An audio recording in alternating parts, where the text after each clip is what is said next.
ভাল কামৰ কাৰণে না ভাল কামৰ কাৰণে কি হয় আমি ৰেডি হয় এটা শাস্ত্ৰ পঢ়িম ছেকেণ্ড টিমোথী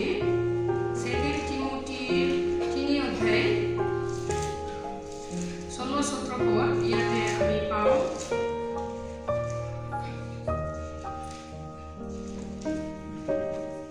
ছেকেণ্ড টিমোথী 3 অধ্যায় 16-17 পদ গোটেই শাস্ত্ৰ ঈশ্বৰৰ নিশ্চয়ী আৰু যাতে ঈশ্বৰৰ মানুহ সিদ্ধ আৰু সকলো সৎকৰ্মৰ নিমিত্তে সুসজ্জিত হ'ব পাৰে তাৰ কাৰণে শিক্ষা অনুযোগৰ সঠিক উৎক্ষেপণৰ আৰু ধাৰ্মিকতা সম্বন্ধীয় শাসনৰ অতি লাভজনক আমাৰ এই ঈশ্বৰৰ বাক্য মানুহক কি কৰিব নোৱাৰে না মানুহক ভাল কামৰ কাৰণে প্ৰস্তুত কৰিব পাৰে কিয়নো বেয়া কৰিলে সেইটো কাৰেকশ্যন কৰে সুদূৰাই সেইটো কৰিব নালাগে না এনেকুৱা শিক্ষাই ভাল শিক্ষা দি মানুহক ভাল কামৰ কাৰণে সুসজ্জিত কৰিব পাৰে আমি বাইবেল কলেজ পঢ়ো আমি নিজকে প্ৰিপেয়াৰ दिनैनि बे हाबाफारियाव गोबां जोंनि हालामाव थानाय बिमाफोरा फैनानै बाहागो लाफैदों दा नोंथांमोना अननानै नायलांदो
बे सेमिनारनि मुङाव गोबां जानाय खालामदों जेरै अमा ना एवनाय आरो बेबादिनो दंबावो लकेल दाउ दिनैहाय गोबां जानाय जोङो दिनै नुनो मोनदों संनाय खावनायखौबो लाहार फाहार खालामनाय जाबाय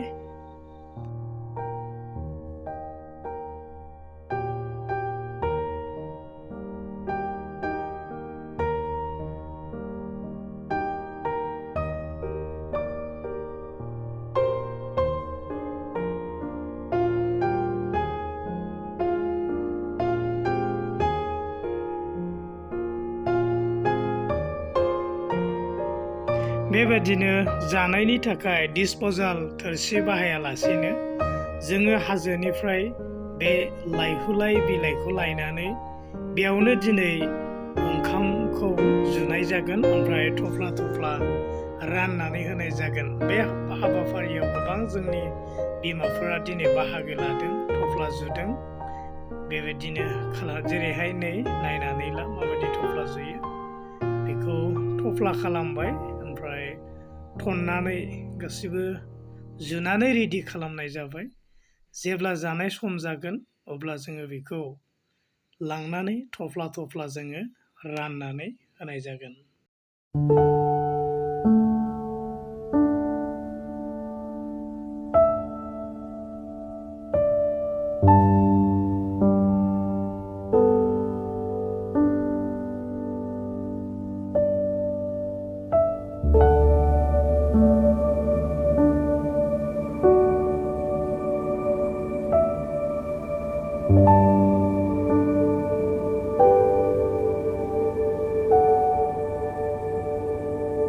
सार्भिसा जोबनायजों लोगोसे जोङो सानजौफुनि जाहोनायनि लाहार फाहारखौ खालामनाय जाबाय।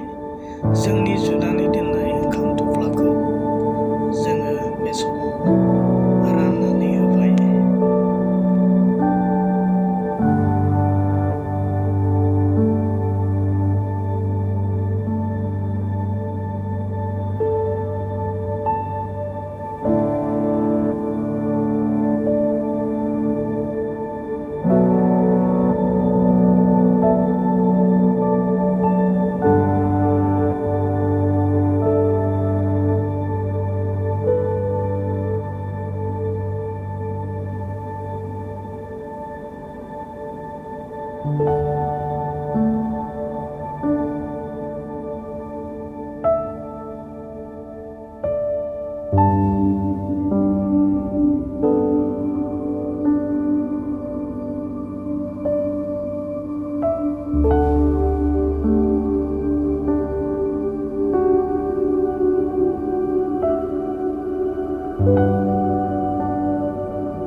गासैबो हाबाफारिया जोबनायनि उनाव दा बिदायनि सम सफैबाय। बेनिखायनो समाय जानायजों लोगोसे जोंनि बिमाफोरा गावजों गाव बिदाय लालायबाय।